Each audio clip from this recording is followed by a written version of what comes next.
Telugu digital media network లో political కేటగిరీలో number 1 కేవలం 72 గంటల్లో 1,50,00,000 వ్యూస్ పైగా పాపులర్ టీవీ నెట్వర్క్. సార్ ఇప్పుడు బీఆర్ఎస్ అప్పుల మీద ఈరోజు అసెంబ్లీలో శ్వేతపత్రం విడుదల చేశారు.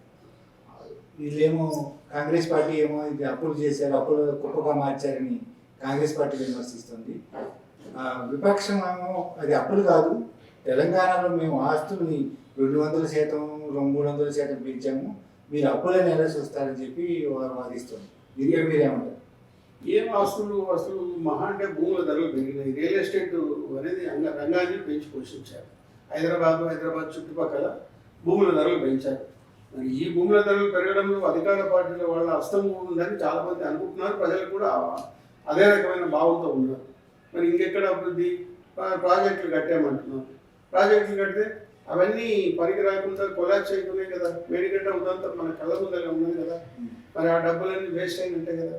నీళ్ళు వస్తున్నాయంటే నీళ్ళు వస్తున్నాయి, కానీ మరి గతంలో శ్రీరామ్ సాగర్ ఉంది, అది ఇవన్నీ ఫ్యాక్టరీలో నీళ్ళు వస్తున్నాయి.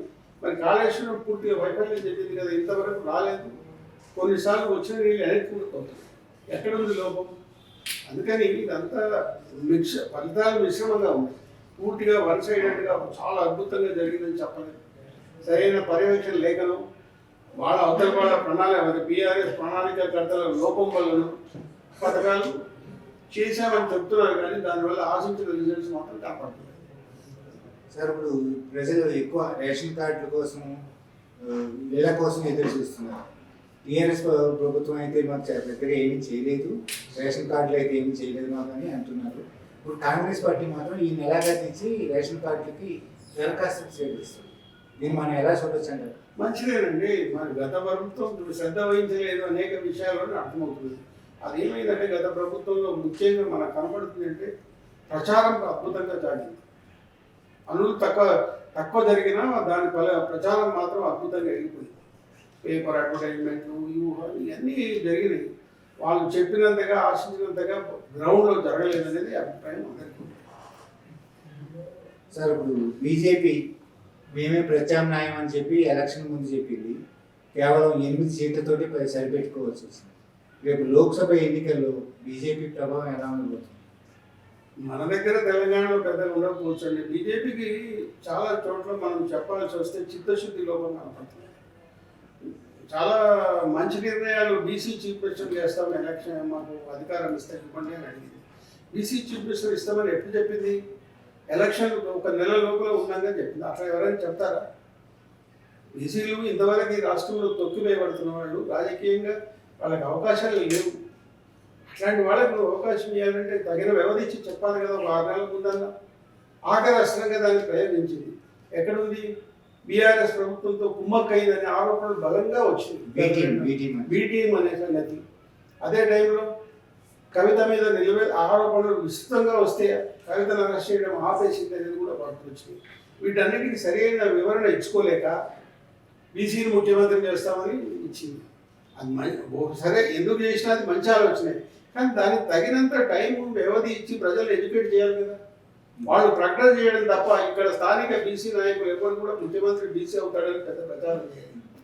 అంటే అవసరార్థం కేవలం రాజకీయ ప్రయోజనాలు ఆశించి తీసుకున్నారు. మరి ఆ 8 సీట్లు కూడా రావడం గొప్పే. అంటే బీసీసీఎం ఓడిపోయారు.